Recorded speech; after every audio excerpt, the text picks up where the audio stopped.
¿qué tal? Les saluda Lola Hernández. Bienvenidos a nuestro espacio, Un Reencuentro con los Niños, un espacio creado para difundir conocimiento, entendimiento sobre la educación, el aprendizaje, el desarrollo físico, mental y emocional de niños, adolescentes y, por supuesto, también de adultos.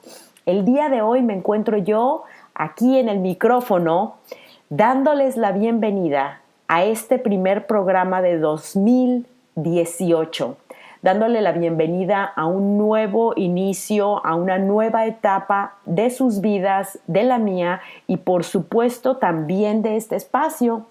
El día de hoy decidí tomar yo solita el micrófono para hablar con ustedes sobre un tema que continuamente menciono en mis redes sociales, y es esa conexión de nuestras emociones con un diagnóstico, y es por eso que decidí nombrar a este programa Conectando tus emociones con un diagnóstico.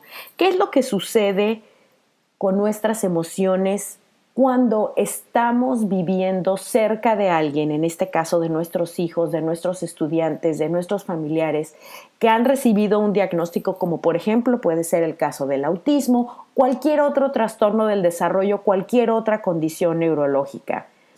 Nuestras emociones son las que van a determinar hacia dónde va a llegar la evolución, el logro de estos chicos. ¿Por qué estoy diciendo esto? Porque, por ejemplo, un niño, cuando es recién diagnosticado, vamos a hablar de cualquier tipo de condición, trastorno de atención e hiperactividad, autismo, Asperger, síndrome de Down, necesita la fortaleza de un león. Y eso es como yo lo menciono en el libro que publiqué, Animales, Amor, Amistad. Y esa fortaleza la necesita ¿para qué? Pues para aprender todas aquellas cosas que no son tan fáciles para él o para ella, pero que para nosotros resultan de la vida diaria. Para nosotros resulta muy sencillo aprender a jugar con otros niños, responder cuando llaman a tu nombre, ponerte los zapatos, tomar un lápiz, hablar, mirar a los ojos. Para ellos requiere un trabajo extra, requiere fortaleza, requiere confianza. No existe una manera en la que un chico con un diagnóstico pueda tener fortaleza, pueda tener confianza, si los padres, si los adultos que estamos rodeando a estos chicos no tenemos esas herramientas. Me he dedicado por todos estos años a reforzar la necesidad de que para que un chico logre su evolución con un diagnóstico o sin un diagnóstico, los primeros que necesitamos lograr tener esa evolución somos nosotros.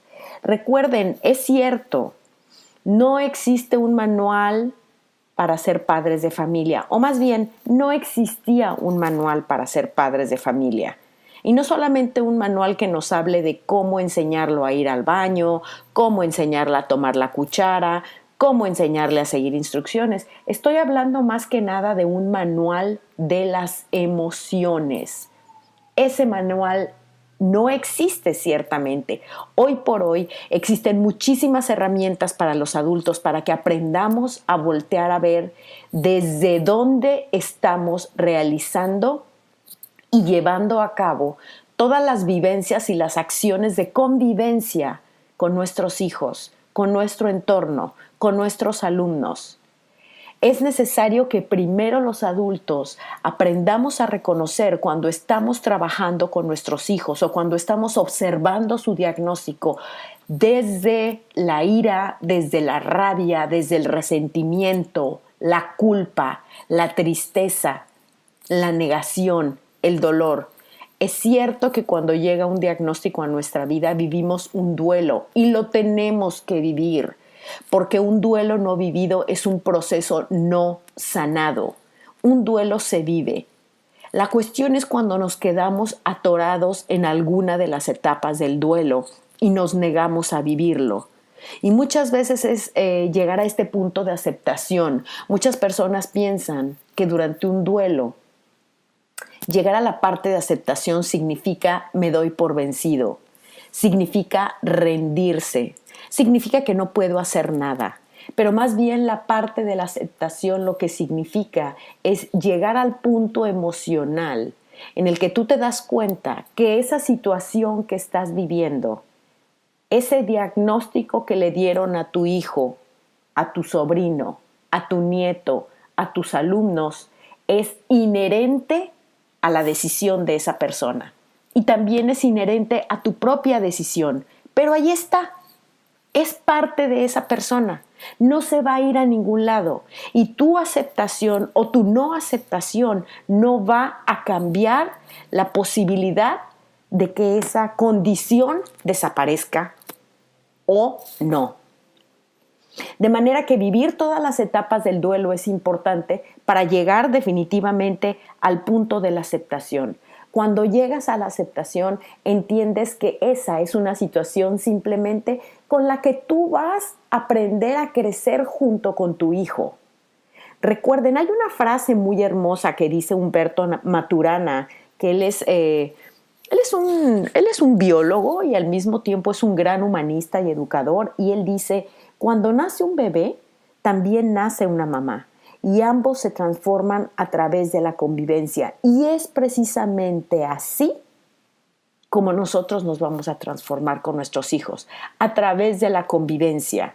Existe muchísima información que vamos a tener que leer, que tendremos que aprender, que tendremos que estudiar, sí, porque para poder convivir con una persona que tiene un reto específico, una necesidad muy especial, entonces necesitamos entender esas características, necesitamos entender esos retos, qué herramientas existen allá afuera que podamos aprender para poder ayudarlos.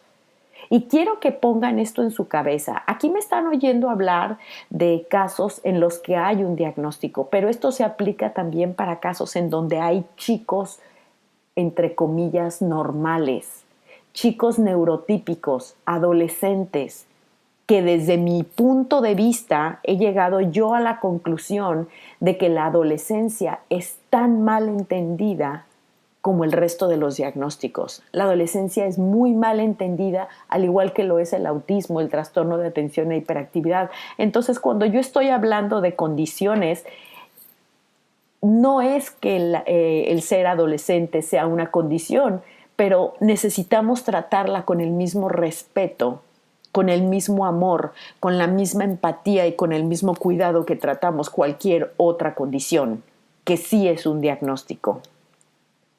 ¿Qué sucede cuando los padres de familia, cuando los cuidadores, cuando los maestros no llegamos a un punto de querer convivir con nuestros chicos que tienen el diagnóstico?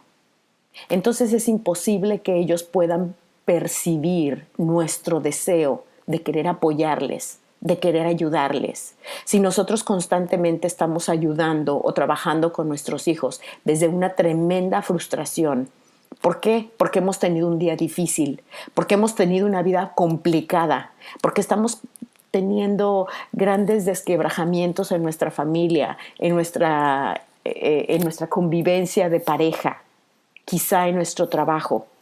Y cuando todas esas emociones las llevamos a la crianza de los hijos con y sin diagnósticos, obviamente el resultado de esa crianza será caótico, se irá igualmente caótico que todo lo demás que estoy viviendo. Y hay padres de familia que dirán, o adultos que dirán, pero es que esto es muy difícil. Claro que es difícil. Es que para poder experimentar la transformación tiene que ser difícil. Porque cuando resulta fácil, nadie lo hace. ¿Nos hemos dado cuenta de eso? Que cuando las cosas son fáciles, nadie las quiere hacer. Se postergan, se posponen, se dejan para mañana, más tarde lo hago. ¿Por qué? Porque son cosas que pensamos que fácilmente las podemos lograr. La convivencia con los chicos, la convivencia humana con los niños es muy sencilla cuando tomas la decisión de querer convivir, vivir con ellos en armonía, convivir. A eso nos tenemos que referir, a vivir con ellos en amor, en armonía, en balance. Y ese es el primer deseo que tenemos que despertar. Muchos padres desesperados porque en los lugares en donde viven no hay servicios suficientes, han tenido malas experiencias con los médicos, con los diagnósticos, con los terapeutas, han recorrido una, dos, tres, cuatro escuelas cansados, agotados de ir de un lugar para otro.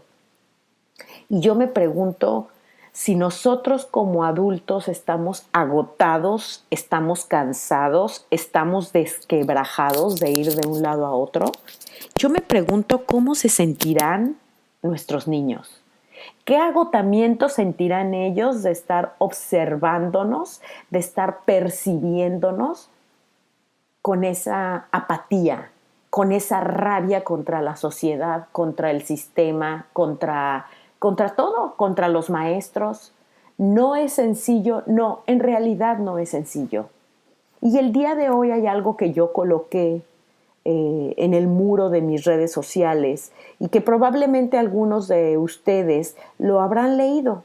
Y voy a citar unas partes de lo que leí porque en este tema de querer que nuestros hijos sean amados, sean respetados, sean queridos, sean tomados en cuenta, pues obviamente viene todo el tema relacionado con la inclusión. Siempre estamos las familias hablando de la inclusión, luchando por la inclusión, hablando a todo mundo, señalando a todos los que no piensan como nosotros, a los que no quieren escuchar sobre el diagnóstico.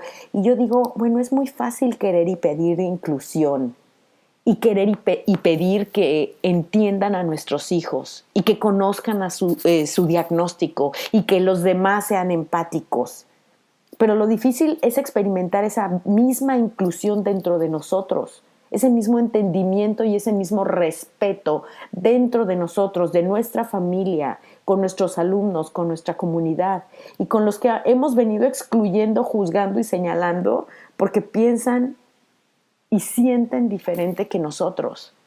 Qué fácil es hablar cuando se nos olvida conectarnos con nuestras emociones.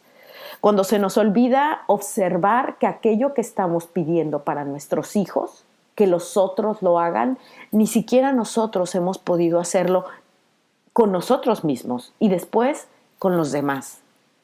¿Por qué decidí, y vuelvo a recalcar nuevamente, que el programa del día de hoy, que esta conversación que quiero tener con ustedes, se llamara Conectando tus emociones con un diagnóstico? Porque desde donde tú conectes desde donde tú conectes esa comunicación, esa relación con tu hijo, desde ahí se va a dar. Muchos padres están conectados con sus hijos y con el diagnóstico desde el miedo de que no va a hablar, no va a aprender a leer, no va a aprender a escribir, no va a tener quien lo cuide cuando yo ya no esté. ¿Qué va a pasar si yo no puedo? Es que sin mí él no puede hacer nada. Sin mí él no puede hacer nada, no puede llegar a ningún lado, no puede lograr absolutamente nada. Y esa es la emoción que más nos estanca, el miedo y la culpa, por supuesto. Son las dos emociones que bloquean la evolución de nuestros hijos. Y ustedes no me tienen que creer, simplemente les voy a decir, pruébenlo, porque ya muchos padres lo han probado y me lo han confirmado. Y por eso me atrevo a decir públicamente, pruébenlo. Trabajen en eliminar sus miedos, trabajen en eliminar sus culpas y será la mejor terapia que le van a poder dar a sus hijos. Y no es que esta terapia sustituye a todas las demás, a la terapia de lenguaje, a la de comportamiento, etcétera, etcétera, etcétera. No, no estoy hablando de eso. Pero sí les puedo decir que será la mejor terapia que le puedan dar a sus hijos para siempre. Trabajen esos miedos internos que tienen, esas memorias de su pasado que cargan, pensando que se va a volver a repetir con sus hijos. De manera inconsciente o consciente venimos cargando con esos miedos de nuestra propia vida o de aquello que conocemos. Y esos miedos los aplicamos con nuestros hijos. Y venimos cargando además con culpas. Y desde la culpa estamos tratando de criar a nuestros hijos. Y yo sí les digo, Inténtenlo. Intenten eliminar su miedo. Intenten trabajar sus culpas. Y ustedes van a ver lo poderoso que es el amor puro de un padre y de una madre. Cuando nosotros logramos eliminar nuestros miedos, nos damos cuenta que en realidad todo lo que estamos viendo como una carencia en nuestros hijos, todos esos grandes limitantes, se convierten en oportunidades. ¿Qué tipo de oportunidades puede ser que mi hijo no hable? ¿Qué tipo de oportunidades puede ser que mi hijo no esté interesado en socializar con otros chicos? ¿Qué tipo de oportunidad puede ser que mi hijo sea rechazado socialmente, que se burlen de él, que lo acosen, que lo segreguen, que no lo inviten a las fiestas? La gente me pregunta qué tipo de oportunidad puede ser esa. Y mi pregunta para ustedes es, ¿qué tipo de oportunidad piensas tú que puede ser? ¿Qué tipo de oportunidad piensas que la vida te está dando cuando en casa tienes un chico que no se comunica de la manera común y corriente que todos nos comunicamos, que es la palabra hablada? ¿Qué tipo de oportunidad te están dando? Probablemente te están dando la oportunidad de explorar una diferente manera de comunicarte con él, ya sea a través de la mirada, a través del pensamiento, a través de las emociones. Las emociones no tienen voz, señoras y señores. Las emociones las vives en tu cuerpo, las vibras. ¿Por qué? Porque se sienten. Son como los sentimientos, los sientes, las emociones las sientes. Cuando tú te sientes triste, ni siquiera tienes que decir que estás triste. No tienes que darte la explicación a ti misma de que estás triste, lo estás sintiendo. Y ese sentir de esa tristeza, de ese dolor, de ese resentimiento, de esa rabia, de ese sentirte frustrado, fracasado, no se lo tienes que expresar verbalmente a tus hijos o a tus alumnos. Ellos lo ven, lo sienten, lo perciben, lo saben. Y cuando saben, cuando sienten que tú estás experimentando ese tipo de emoción, ¿qué interés pueden tener ellos en aprender o en hacer lo que tú les estás compartiendo? Piénsenlo ustedes mismos. Piensen cuando alguien ha tratado en algún punto de su vida de enseñarles algo, de llamarles la atención, y algo muy fácil con lo que se van a relacionar, porque seguramente a todos los adultos que me están oyendo nos pasó en algún punto de su vida. Piensen en su infancia o en su adolescencia, cuando papá o mamá los sermoneaban por lo que fuera, porque no limpiaban su cuarto, porque habían llegado tarde, no habían llegado a la hora que les habían dicho, porque habían conducido y habían tomado, porque habían salido con aquellos amigos con los que a su papá o a su mamá no les caían bien, porque te peleaste con tu hermano y le dijiste alguna mala palabra, porque le pegaste a alguien, porque agrediste a la maestra, porque no estudiaste, y te daban un sermón interminable. ¿Y desde dónde nos estaban dando el sermón? Ante los ojos de nuestros padres, nos están dando ese sermón por nuestro bien, porque quieren que nosotros seamos buenas personas, porque es lo que realmente nos va a ayudar a ser mejores. Pero la realidad de las cosas es que muchos de esos sermones vienen desde el miedo y vienen desde la rabia. ¿Desde el miedo de qué? Pues desde el miedo de que te conviertas en una adicta al alcohol, desde el miedo de que te estrelles en la carretera porque vas manejando a toda velocidad, desde el miedo de que sigas andando con esos amigos que a mí no me caen bien y después te comiences a vestir como ellos, a hablar como ellos, a expresarte como ellos y a hacer lo que ellos están haciendo. ¿Desde el miedo de qué? De que si estás peleando con tu hermano, lo odies tanto como yo quizá llegué a odiar a mi hermano. Entonces, cuando los padres nos están corrigiendo, en realidad lo están haciendo sí para protegernos, pero también desde sus miedos. Y nosotros hacemos lo mismo con nuestros hijos. Y cuando nosotros recibíamos esos sermones, seguramente no era nuestra mejor manera de aprender. ¿Por qué? porque desde dónde nos estaban dando ese sermón. No venía desde el amor puro e incondicional, ni desde el punto de querer compartir y entender nuestras emociones. Estaba viniendo desde el miedo de nuestros padres, y lo único que ellos en ese momento podían comprender era su propia emoción, que era su miedo. Eso es lo mismo que hacemos nosotros con nuestros hijos, con y sin diagnóstico. Es querer guiarlos desde nuestro miedo. Nosotros le llamamos amor, y sí que es amor, claro que es amor. El tema es cómo lo estamos manifestando. Lo estamos manifestando desde un miedo de que no suceda. He leído cantidad de notas que los padres me envían, y algunas otras que alcanzo a leer en algunas redes sociales. Mi hijo no habla, mi hijo no habla, mi hijo no habla. Y muchos padres de familia piensan que cuando el hijo hable, significa que se va a comunicar. Y sí, existe la posibilidad de que así sea, pero también existe la posibilidad de que no sea así, porque muchas veces ellos adquieren habilidades verbales y no necesariamente las están utilizando para comunicarse de la manera que nosotros queremos que se comuniquen. Con esto yo no quiero decir que no sea importante recalcar las terapias del lenguaje, insistir en la evolución del lenguaje verbal. Claro que es importante. Pero la preocupación más importante en realidad tiene que ser comunicarse con ellos. Y definitivamente las emociones es una de las comunicaciones primarias que tenemos con nuestros hijos.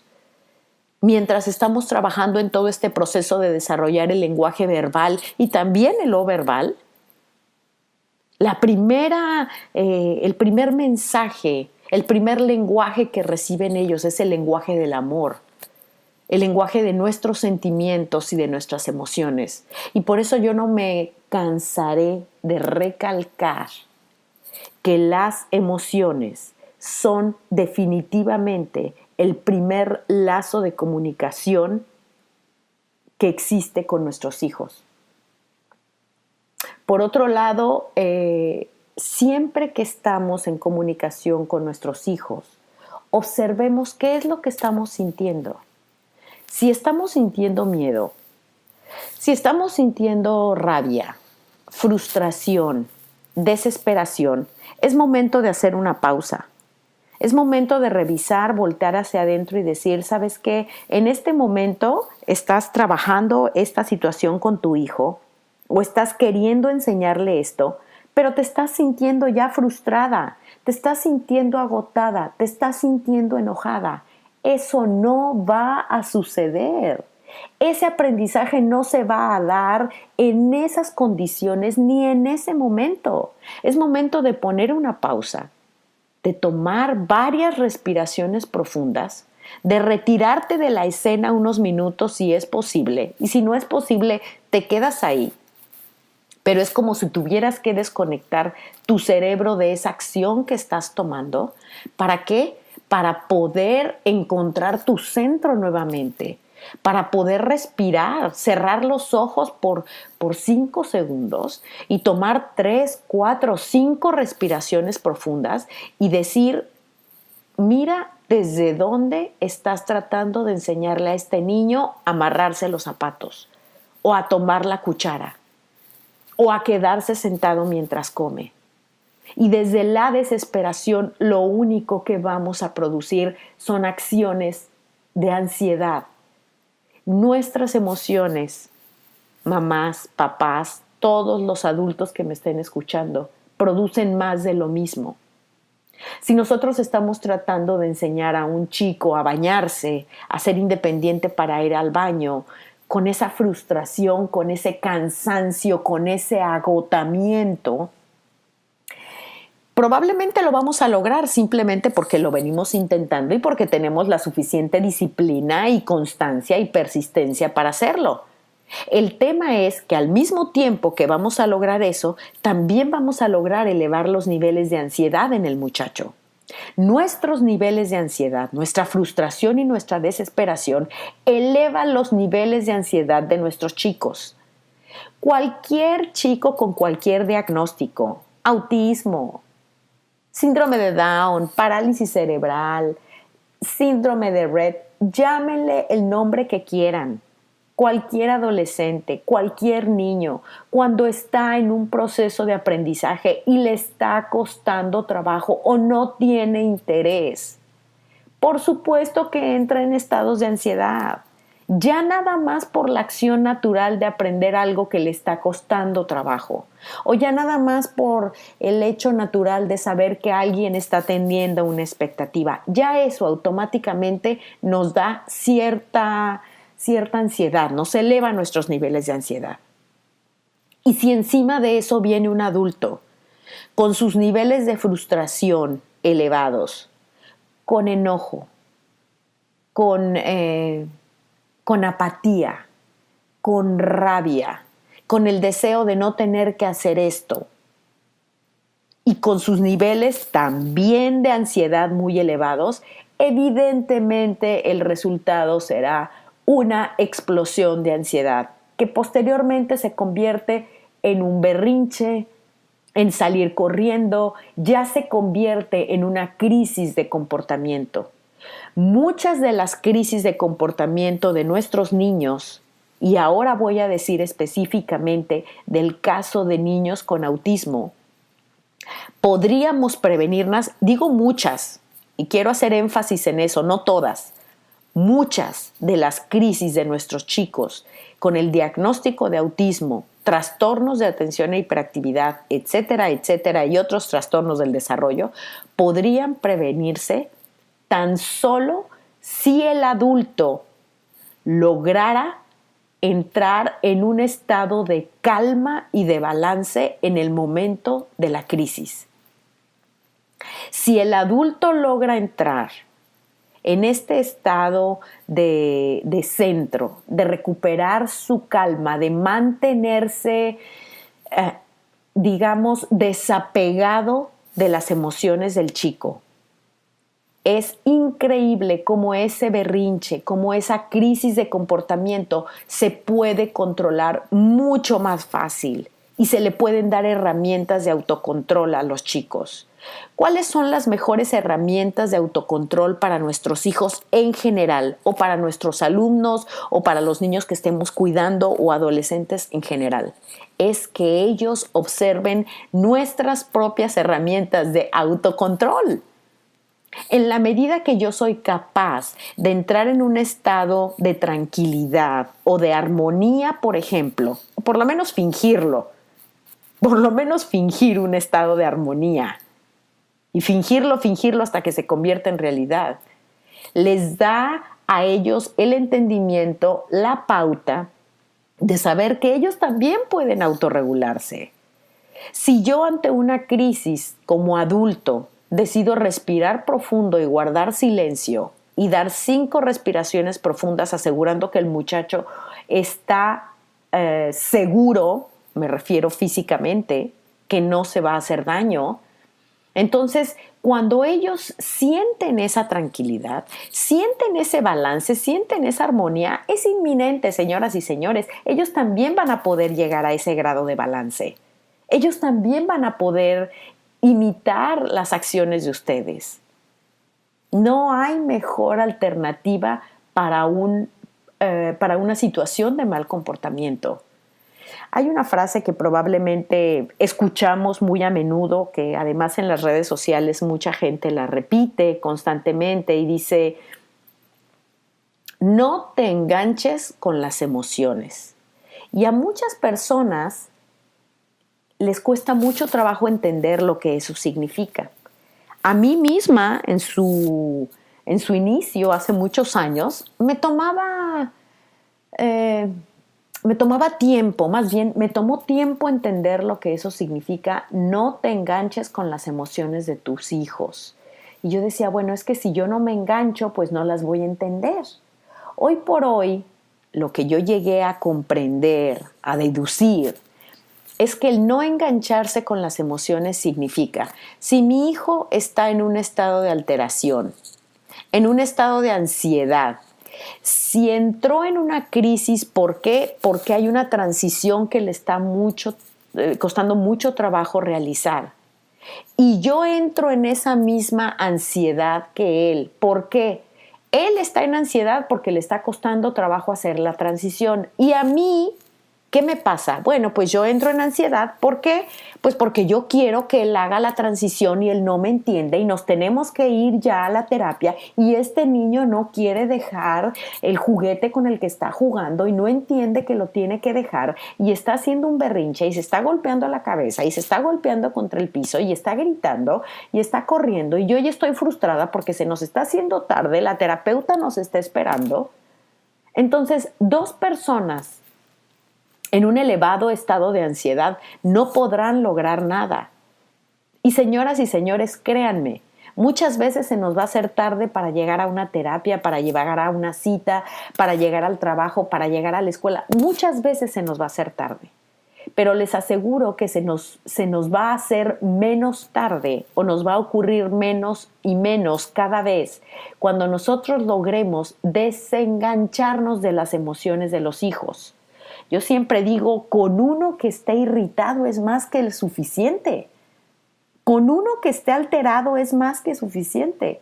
No es necesario que hayan más de dos realizando el mismo tipo de actividad con el mismo tipo de emoción.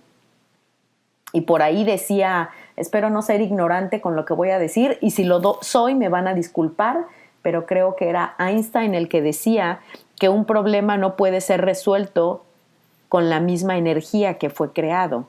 ¿Y a qué se refiere esto? Yo no puedo tratar de apaciguar la frustración, el enojo, la rabia y la ansiedad aplicando los mismos sentimientos y emociones. Yo no puedo apaciguar la emoción de ansiedad, bueno, la emoción de miedo de mi hijo, desde el miedo de no poder calmarlo o desde la ansiedad o la frustración que me está produciendo el no poder calmarlo. Yo no soy quien lo voy a calmar, eso lo tienen que comprender. Es él mismo el que va a calmarse. ¿Cómo?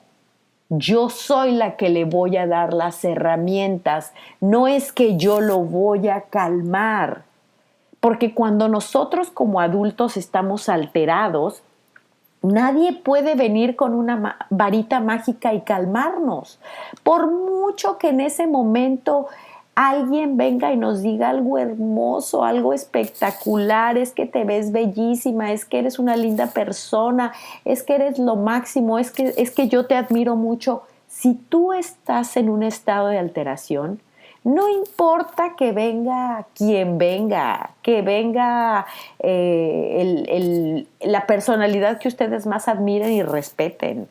No importa que venga y te diga que eres lo máximo y que eres lo mejor y que eres la mejor persona que existe en el mundo. Si tú estás en un estado de alteración, nadie te va a calmar con sus palabras, por muy dulces que sean.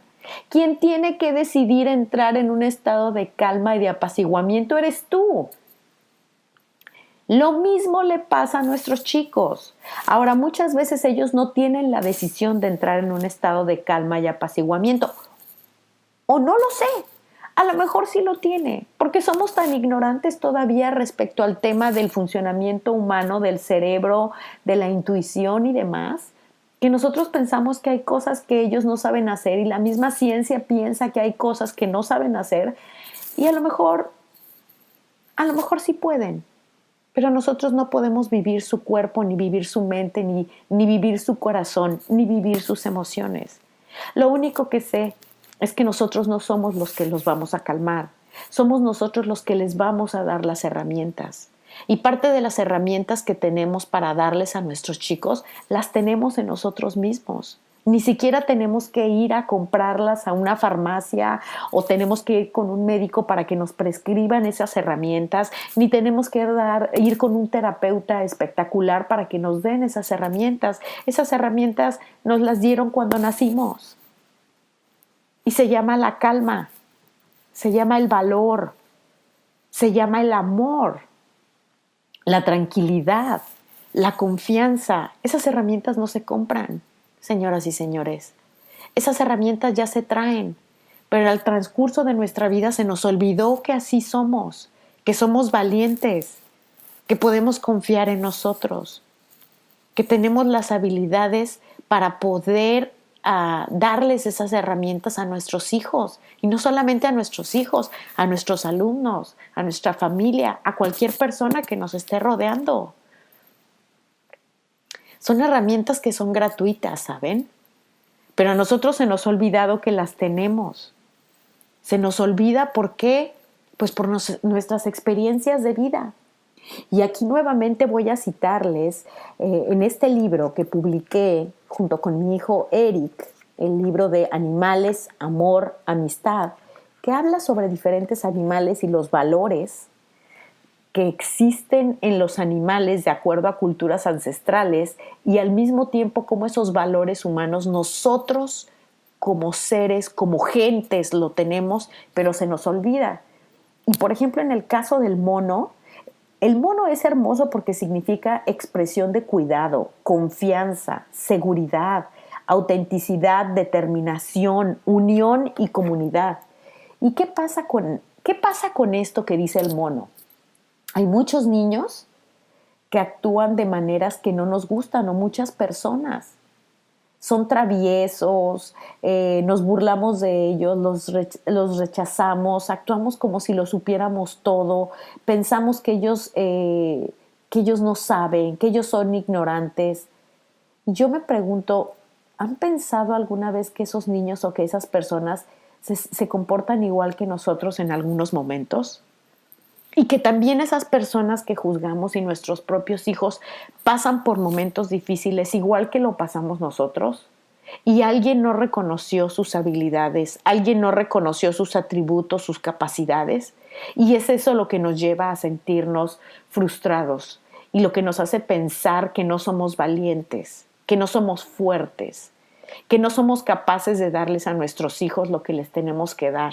Y por eso nos desesperamos y nos ponemos mal cada vez que un terapeuta no nos funciona, o cada vez que nos dan de baja a nuestro hijo en una escuela y nos dicen ya no puede estar aquí, o que una maestra no lo entiende o no lo comprende o no quiere trabajar con él, o que un médico le da un mal diagnóstico y entramos en estados de frustración y de enojo. ¿Por qué? Porque le estamos entregando todo nuestro poder de padres, de adultos, de seres humanos a otra persona.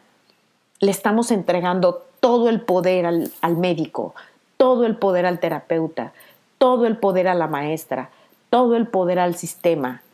Entonces, claro, cuando nosotros entregamos todo nuestro poder, a nosotros se nos olvida que lo traemos con nosotros mismos, que son herramientas con las que nosotros nacimos, que las tenemos, que las podemos rescatar solamente si tomamos la decisión de trabajar con nosotros mismos. Y como se los dije hace un momento, no me crean, háganlo. Trabajen sus miedos, sus culpas, sus limitaciones, trabájenlas a nivel emocional, perdónense, libérense de eso que están cargando con ustedes, de ese resentimiento, de ese dolor.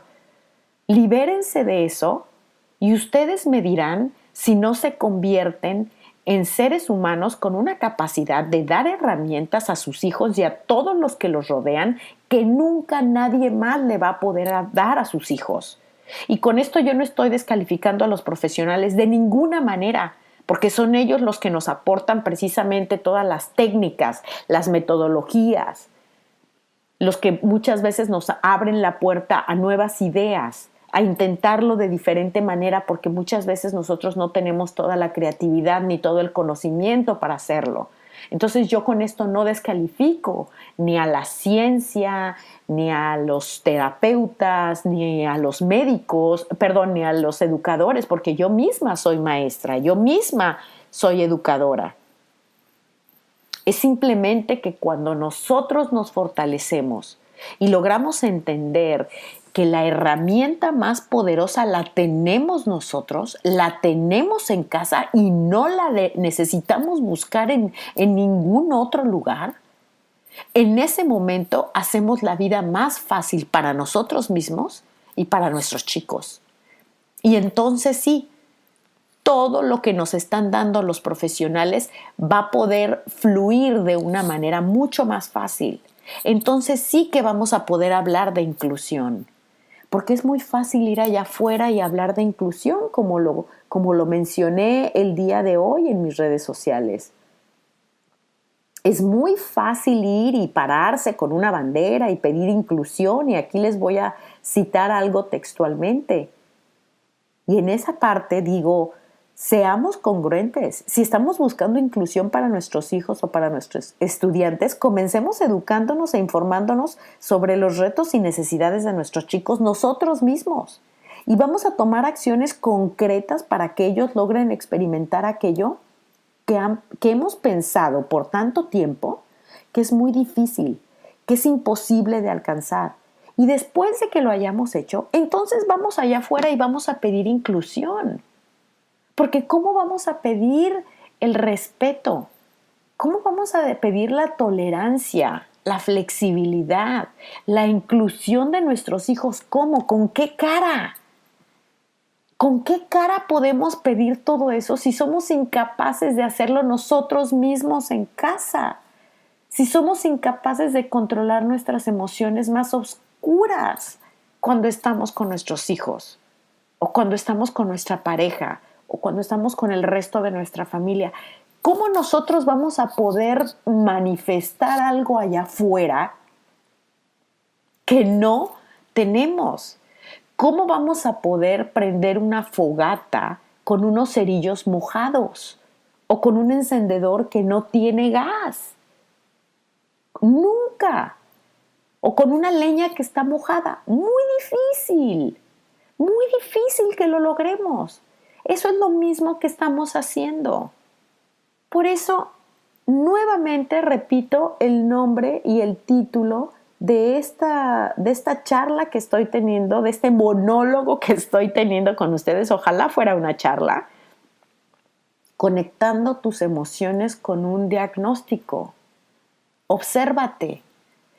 ¿Qué emociones tienes cuando estás sentado trabajando con tus hijos?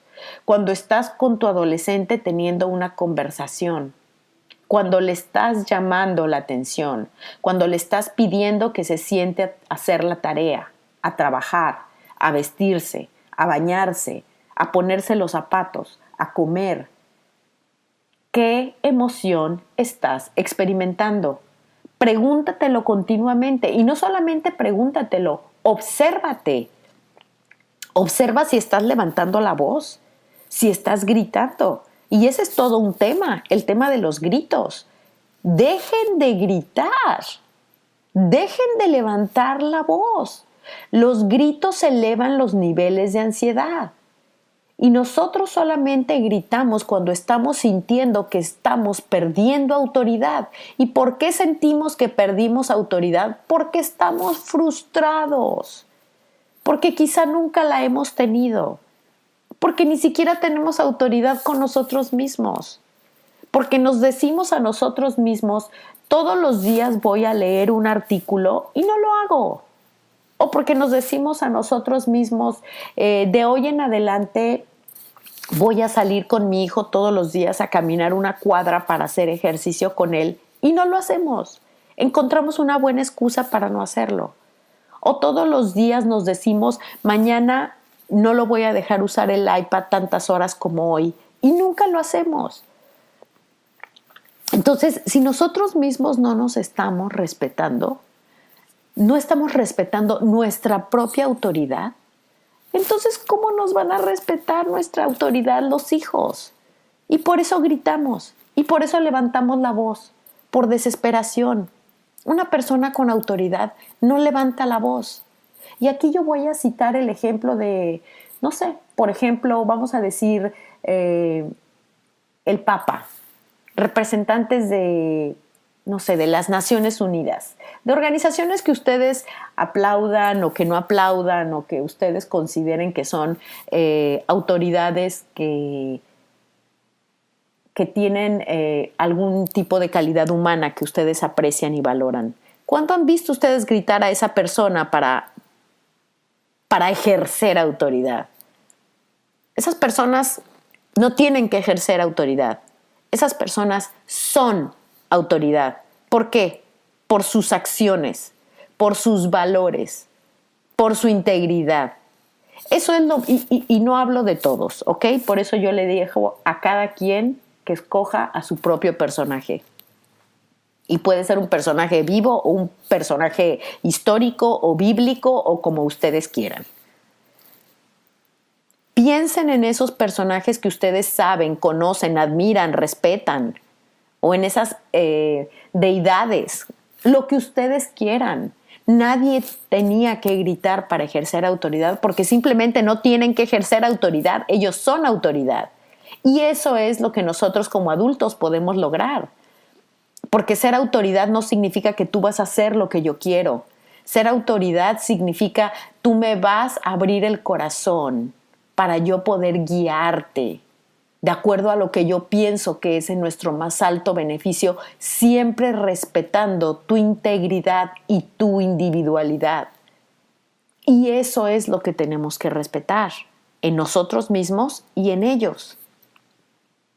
Así que para ir cerrando con este espacio el día de hoy, voy a cerrar con una nota que les voy a leer, que a mí me gusta mucho. Es una breve cita.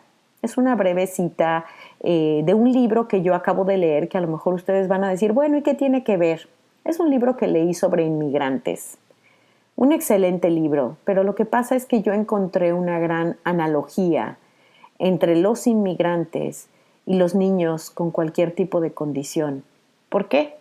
Porque ambos viven su vida siendo inmigrantes, siendo relegados, siendo excluidos, siendo separados y señalados. Y es por eso que a mí este tema de los inmigrantes también me parece muy emotivo. Hay una oración que muchos inmigrantes que vienen a vivir a Estados Unidos, sobre todo en situación de indocumentados, rezan antes de salir de sus países y dicen, partir es morir un poco, llegar nunca es llegar. Y solamente un inmigrante siente, vive y piensa como inmigrante. Sin embargo, muchos ciudadanos, como nuestros hijos, como nosotros mismos, viven en sus propios países experimentando continuamente la exclusión, la segregación y el clasismo despiadado que un inmigrante vive fuera de su país. Y a esta nota yo le añadiría, y muchos niños y muchos adolescentes viven esa misma exclusión, segregación en sus mismos hogares, en sus mismas escuelas, en sus mismas comunidades, porque aprenden diferente, porque tienen retos específicos, porque sus emociones son mal entendidas, son comprendidas como un berrinche o como un mal comportamiento, en lugar de ser entendidas como una expresión de una necesidad, de una frustración, de un dolor interno con el que ya no pueden más en ocasiones. Así que con esta reflexión yo les invito a que observen sus emociones, sus sentimientos de hoy en adelante y su tono de voz, su postura corporal cuando se están refiriendo o relacionando con sus hijos y con otras personas. Las emociones que a ustedes los estén llevando a tener una conversación con quien sea, a llevar cualquier tipo de actividad con cualquier persona, con sus hijos, con quien sea, determinarán el resultado. Y se los repito por tercera vez, no me crean, háganlo, experiméntenlo y me mandan sus comentarios. Trabajen sus miedos, sus culpas, sus resentimientos y verán cómo la evolución de sus hijos se dará a pasos agigantados y será como si le hubieran dado la mejor terapia que le han dado en toda su vida. nunca volverán a ser los mismos, ni ustedes ni ellos, en el momento que ustedes decidan abrir su corazón, explorar sus emociones y darse el permiso de decir y reconocer: sí, me siento frustrado, sí, me siento cansado, sí, me siento enojado, me siento destruido, me siento culpable.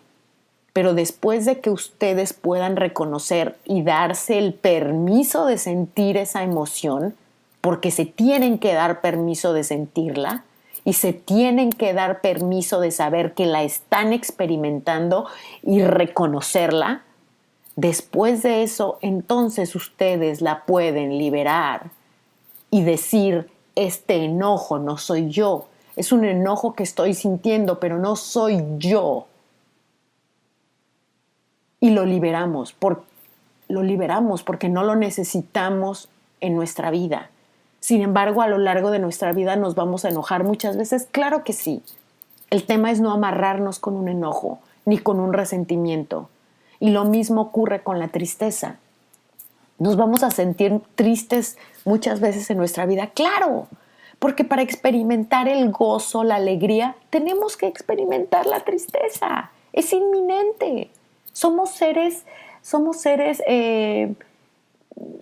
que vivimos de la dualidad. Entonces, para que experimentemos A, tenemos que conocer B. Y para experimentar calor, pues tenemos que conocer el frío. Si no, entonces, ¿cómo sabemos qué es calor? ¿Y cómo sabemos qué es frío si no experimentamos calor? Entonces, démonos permiso de sentir esas emociones, pero reconozcámosla. Y reconozcámosla también enfrente de nuestros hijos. Y en el momento diles: sí, me siento muy frustrado en este momento porque no sé cómo ayudarte, no sé cómo comunicarme contigo. Y no importa que ellos no hablen y que no les contesten y que ustedes piensen que no entienden. Sí lo entienden, pero háblenles desde el corazón. Y sí díganselo, pero no con odio, díganselo con el corazón abierto. Me siento triste, me siento frustrado, siento miedo porque pienso que no te voy a poder ayudar. Necesito tu ayuda. Pídanles también, ábranles el corazón. Exprésenles sus emociones, exprésenles sus sentimientos. No las inhiban y las usen solamente para explotar. Seamos honestos, enseñemos a nuestros hijos a vivir sus emociones y también a soltarlas, también a respirar profundo y a soltarlo, y a dejarlo ir, y a saber que todo va a estar bien. ¿Qué significa todo va a estar bien? Significa que en la medida en la que tú liberes tus emociones y que seas capaz de no agarrarte o colgarte de las emociones de ellos y puedas entrar en la calma y en la tranquilidad ante las crisis, en esa medida todo lo que tú vivas va a estar mucho más balanceado, y eso significa estar bien, vivir en balance. No significa que todo es perfecto y todo es color de rosa, no. Estar bien es cada pequeño momento, cada pequeño reto, lograr regresar al balance, a la armonía, a la tranquilidad. Eso es lo que en realidad significa estar bien. Y no siempre vamos a estar bien, pero sí tenemos que estar conscientes de que cuando no estamos bien, reconozcamos nuestras emociones. Y tenemos el derecho de decir cómo nos sentimos. Así que les dejo este programa completo como una reflexión para su vida, para su relación con sus hijos, para que tomen de aquí lo que les sirva, y lo que no les sirva, guárdenlo en una repisa, que quizá el día de mañana lo retoman nuevamente. Gracias por estar conmigo, gracias por compartir, por su amor, por su confianza. Gracias por querer transformarse, por ser grandes seres humanos que están día a día buscando convertirse, no convertirse, pero evolucionar y obtener lo mejor de ustedes mismos para poder compartirlo con la humanidad. Esta es Lola Hernández en su podcast Un Reencuentro con los Niños. Los invito a visitar mi página web www.lolahernandez.org y a seguirme en mis redes sociales. Envíenme sus preguntas, sus mensajes, compártanme las historias de sus chicos, de sus grandes logros, de sus pequeños logros, de esas cosas de las que ustedes se sienten muy orgullosos. Y yo estaré feliz de compartirlo en mis redes sociales. Que tengan un hermoso 2018 lleno de grandes conquistas emocionales. Pasen una hermosa semana. Hasta pronto.